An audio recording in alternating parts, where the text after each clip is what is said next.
आओ food inspection करी लो। ये फूड इंस्पेक्शन की टीम है। 2 दिन में जो सैंपल्स बने हैं ये उसकी टेस्टिंग करेंगे। उसकी तुलना मेरे बनाए प्रोडक्ट से करेंगे। समझ रहा है ना क्या होने वाला है? चल यार नीचे चल के देखते।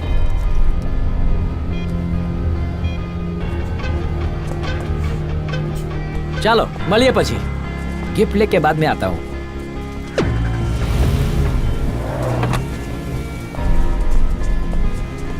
वो प्रोडक्ट्स को लैब क्यों लेकर गए क्या आप ये जानते हैं? वो प्रूफ कर देंगे कि पिछले 2 दिनों में बने प्रोडक्ट्स रूल्स के हिसाब से बने, पर नया एमडी आने के बाद मिलावट हो रही है ताकि क्रिमिनल केस बने और कंपनी डूब जाए। ये सब आपके लिए अरविंद ने किया है। मैं आपको बताना चाहूंगा कि ये बहुत भला इंसान है। अरविंद, मैं तुम्हारे साथ हूं। अब हम लोग क्या करें? अरे डरे मत, यो सब संभाल लेगा।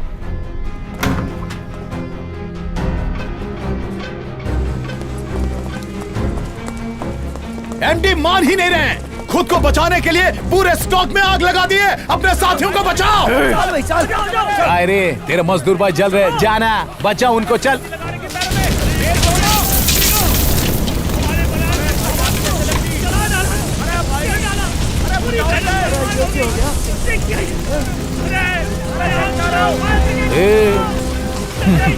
तूने मजदूरों को मालिक के खिलाफ भड़काना सिखाया ना। देख मैंने तेरे उम्मीदों पर आग फेर डाली। जा रे बाबा, बचा उनको। जा, वक्त तो उसका है। लिया। मार दे।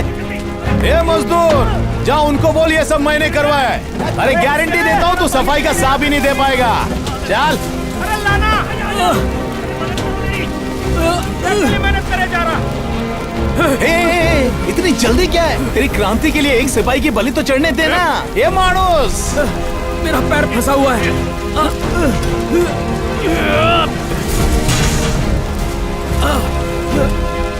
अरे हट सामने से हट भाई। आजा। अरे देख क्या रहा है, उठाना। अरे चल। हट सामने से।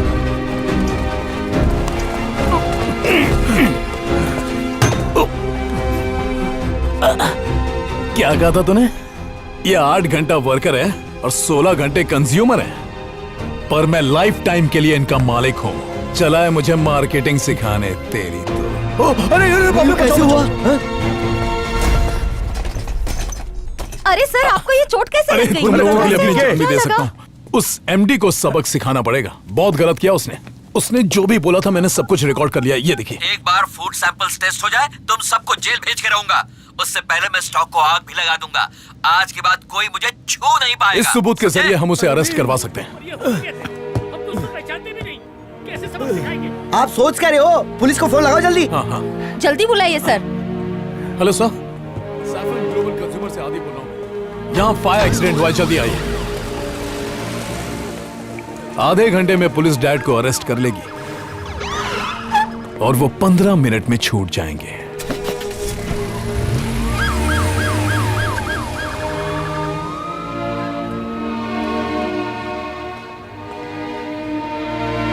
दिमाग खराब हो गया है। कुछ भी बोलता है। सर जी कोई परेशानी है क्या? नहीं कुछ नहीं, हम लोग बाद में बात स्टेला करेंगे। सर, आपने कुछ कहा ना?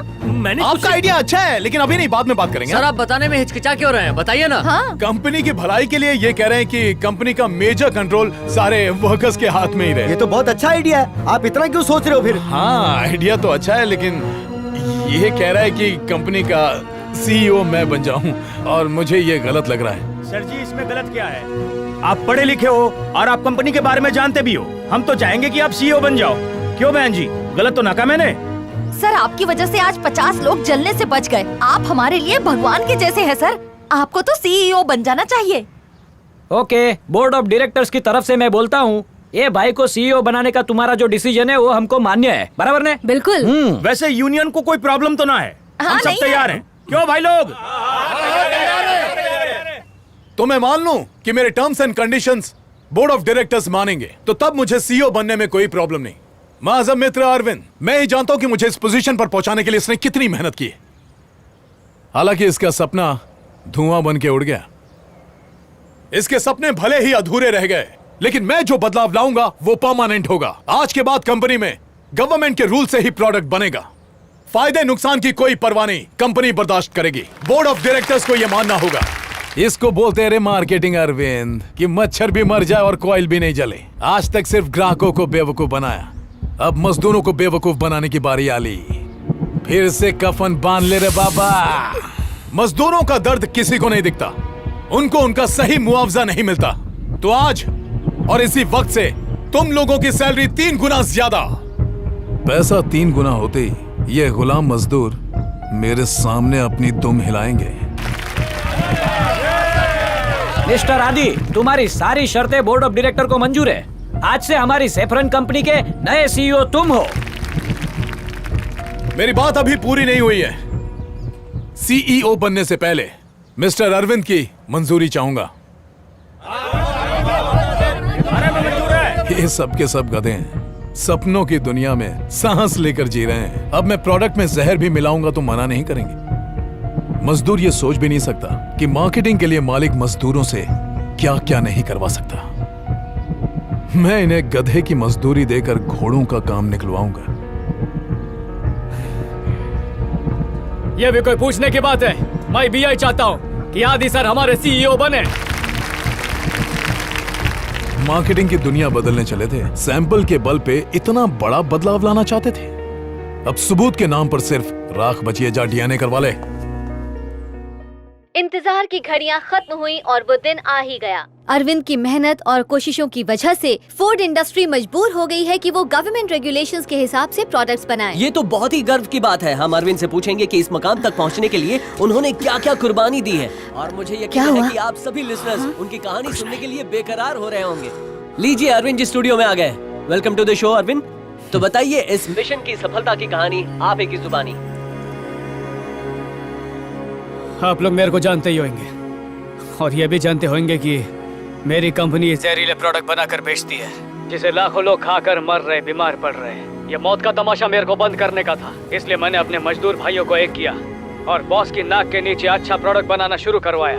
वो सैंपल्स मार्केट में लाके दुनिया को दिखाना चाहता था कि अच्छा प्रोडक्ट भी बन सकता है, पर यह साबित करने के लिए मेरे पास प्रोडक्ट ही नहीं है, क्योंकि बॉस ने सब जला डाला। आप ये क्या कह रहे हैं? मुझे लगा वो प्रोडक्ट्स कंज्यूमर तक पहुंच गए होंगे। माना कि मैं प्रोडक्ट का सुधार वाला सैंपल तो नहीं ला पाया, लेकिन वर्कर लोग में जो सुधार आया है वो उस सैंपल से कहीं बढ़कर आए।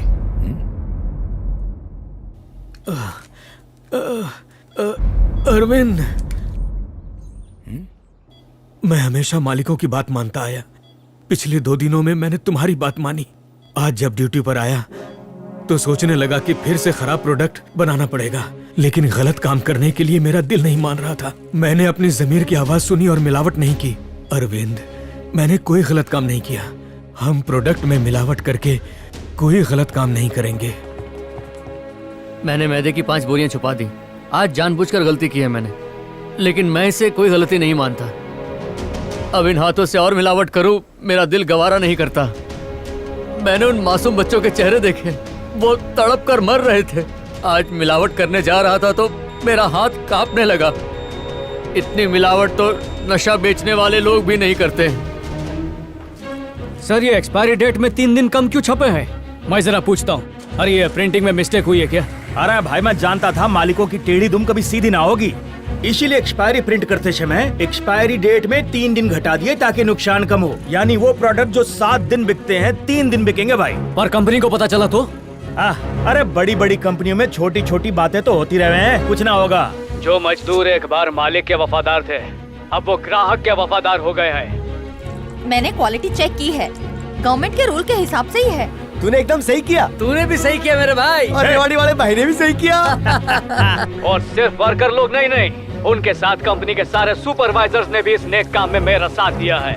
एक शाणा कौवा बोला कि बदलाव लाने के लिए लोग इंतजार करते कि कोई आएगा और बदलाव लाएगा, और बदलाव आता नहीं है, उसको पैदा करना पड़ता है, और उसी से आती है क्रांति। मैं मार्केटिंग के जरिए एक अच्छा सैंपल लाना चाहता था, पर इंसानियत के जरिए मजदूरों ने मुझे ईमानदारी का सैंपल दे दिया, और इस सैंपल को ना कोई जला सकता है ना मिटा सकता है। क्या बात है, आपने हम सब की आंखें खोल दी। एक कॉलर है जो आपसे बात करना चाहते हैं। हेलो, विनोद बोल रहा हूँ सर, अरविंद का फ्रेंड। हाँ भाई बोल। पहले लगा ये अच्छाई का काम मैं ही कर रहा हूँ, फिर बाद में पता चला कि इस काम में मेरे बहुत से मजदूर भाई लोग भी जुड़े हुए हैं। दुनिया को बता दो कि सैफरन कंपनी अब अच्छा माल बनाती है। अरे मैं तो बोल दूंगा तुम लोग प्रॉब्लम में आ जाएंगे।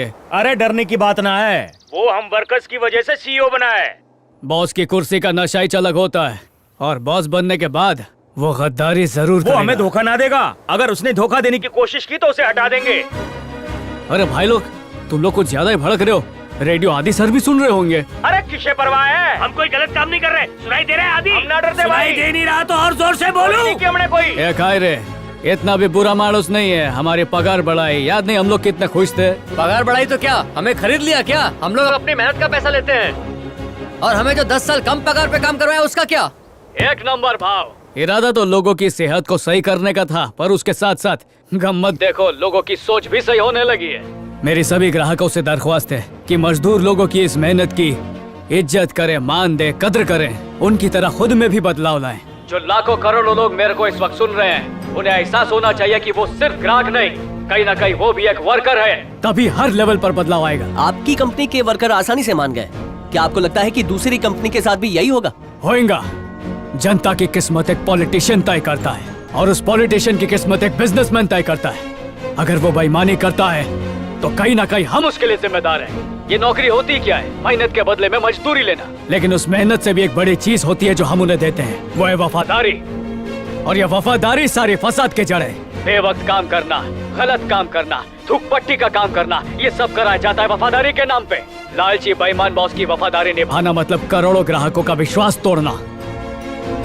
नेक ईमानदार बॉस मिले तो उसके लिए अपनी जान दे दो, लेकिन अगर कोई हलकट मिले तो उसकी चाकरी नहीं करने का। लेकिन ये सब होगा कैसे? सबसे पहले तो वफादारी का असली मतलब समझना पड़ेगा। बहुत बड़ी क्रांति की जरूरत नहीं है, छोटी सी बगावत भी काम करेगी। ये बात मेरे को मेरी आई ने सिखाई थी और इसका ट्रायल अपनी कंपनी पे किया। बाद में दूसरी कंपनी के वर्कर्स को छोटी मोटी बातों पर ना कहने के लिए राजी किया और वो सफल रहा। जब बॉस लोग ने देखा कि वर्कर उनकी नाफरमानी कर रहे तो उनके चेहरे देखने लायक थे।